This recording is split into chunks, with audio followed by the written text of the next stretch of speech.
जो आज इस कार्यक्रम की कवरेज लेने के लिए यहाँ पहुंचे हैं, आप सभी साथियों का और मेरी छोटी बहन जिन्होंने रागनी से समा बांध दिया, मेरी छोटी बहन प्रीति को भी मैं बहुत बहुत धन्यवाद करती हूँ। माताएं बहनें यहाँ बैठी हुई हैं, आप ऐसे समय जब खाने का समय होता है मेरे लिए समय निकाल कर आई है, आप सबका भी तहे दिल से धन्यवाद करती हूँ। जैसा कि आप सब जानते ही हैं, अभी एमपी इलेक्शन हुए थे, आपने कांग्रेस पार्टी का इतना प्रचार किया, आपने देखा कि किस तरह इस सरकार का हर तरफ कब्जा था। एग्जिट पोल हो, 400 पार की बात हो, और हर जगह कहते थे आएगी तो बीजेपी 400 पार करेंगे, लेकिन आपकी जागरूकता ने इसको क्या किया, हरियाणा में 10 में से 5 लेके हाफ कर दिया। साथियों, ये जोश आपने जो दिखाया है, ये जोश 2 महीने और दिखा दो, फिर देखिए इस सरकार को हम चलता कर देंगे और हरियाणा में कांग्रेस पार्टी की सरकार बनाएंगे और इसको बिल्कुल साफ कर देंगे। जैसा कि आप सब जानते ही हैं, चुनाव आने वाले हैं, अक्टूबर में चुनाव होंगे, 15 तारीख तक सब चुनाव हो लेंगे। आप सभी साथियों से मैं कहना चाहती हूँ कि जब चुनाव हो तो याद करना वोट देते हुए इनका नारा सबका साथ सबका विकास, लेकिन किया किसका विकास, वोट तो आपसे ले लिए और विकास किया 2 पूंजीपतियों का, और लगाओगे कैसे, याद करके कांग्रेस पे स्टैंड। और उसके बाद याद करना नोटबंदी, सरकार ने रात को सपना आया, अगली शाम को 8 बजे कहती है नोट 2000 के बंद। हमारे मातृशक्ति, हमारे आदरणीय बुजुर्ग लाइन में लगे रहे और 200 सदस्य हमारे परिवारों में से चले गए। साथियों, इसी के साथ इनको सपना आया 3 काले कानून किसानों के, तो इन्होंने लागू कर दिए। लेकिन हम भी हरियाणा वाले हैं, जो किसान है ना, देश का किसी भी स्टेट का हो, बड़ा मजबूत है। जब ये इनकी पे आती है तो ये दिखा देते हैं हम क्या हैं। 12 महीने धरना दिया और इस सरकार ने मोदी जी को झुकाने का काम किया। और ये याद करना, 750 किसानों की शहादत को याद करते हुए कांग्रेस पार्टी को वोट देना, और वोट देना अपने खिलाड़ियों को याद करते हुए, हमारी बेटियों को याद करते हुए, कि जिस तरह इन्होंने जंतर मंतर पर हमारी बेटियों को खींच खींच कर उनका मान सम्मान कम करने का काम किया। याद करना महंगाई को, जो 500 रुपए का सिलेंडर 1100 में कर दिया। याद करना नौजवानों, आपको अग्निवीर में झोंक दिया।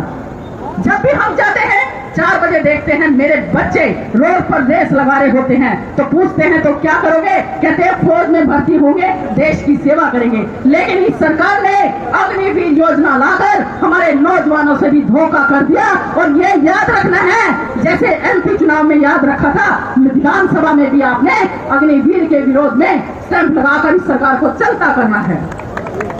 साथियों, जब बात अच्छी हो और काबिले तारीफ हो और आपके हक की हो तो ताली बजा दिया करो।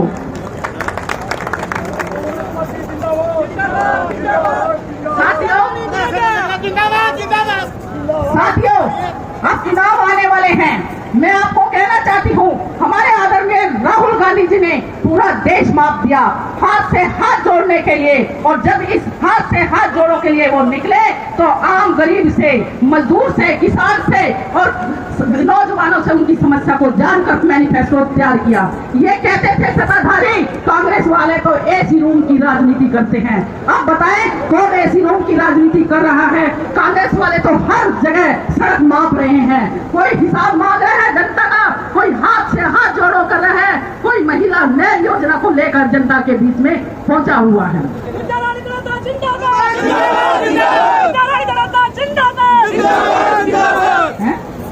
इन चुनाव में जब वोट लेने के लिए जाना है तो कांग्रेस की नीतियों को बताना है कि कांग्रेस पार्टी को वोट क्यों दें। साथियों, आपके हमारी सरकार ने आपकी आवश्यकताओं के अनुसार मैनिफेस्टो तैयार किया है। हमने ऐसा मैनिफेस्टो जो 36 बिरादरी के लिए हल भले का काम करेगा।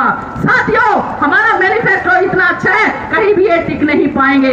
हमारी मैनिफेस्टो में हमने महिलाओं के लिए, महिलाओं के मान सम्मान के लिए हमने 8500 रुपए हर गरीब महिला को देने का काम करेंगे जो बीपीएल परिवार से जुड़ी हुई है, और पूरे साल के 1 लाख रुपए गरीब महिला के खाते में जाएंगे। साथियों, हमारे अंकल विजेंद्र सुरजेवाला जी भी हमारे बीच पहुंचे हैं, भारत भूषण जी भी हमारे बीच पहुंचे हैं, कौशिक जी भी हमारे बीच पहुंचे हैं। इन सभी का यहाँ आने पर बहुत बहुत धन्यवाद करती हूँ। साथियों, और जो हमारी सरकार आएगी कांग्रेस पार्टी की, हम अग्निवीर योजना को बिल्कुल बंद कर देंगे और दोबारा से हमारे बच्चों की फौज में पक्की भर्ती होगी। और मैं साथियों आपको बताना चाहती हूँ, आशा वर्कर हो, मिड डे वर्कर हो, उनकी तनख्वाह को हमारी सरकार, कांग्रेस पार्टी की सरकार आते ही दोगुना करने का काम करेंगे।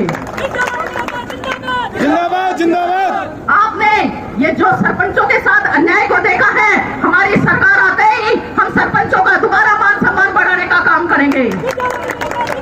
जिंदाबाद जिंदाबाद। और हमारी महिलाएं के साथ साथ हम महिलाओं को जो हम खेलों में मान सम्मान देते थे, हमारी खिलाड़ियों को मान सम्मान देते थे, और हमारी सरकार में पॉलिसी थी पदक लाओ और पद लाओ। हम दोबारा उस पॉलिसी को लागू करेंगे और खिलाड़ियों का मान सम्मान बढ़ाएंगे।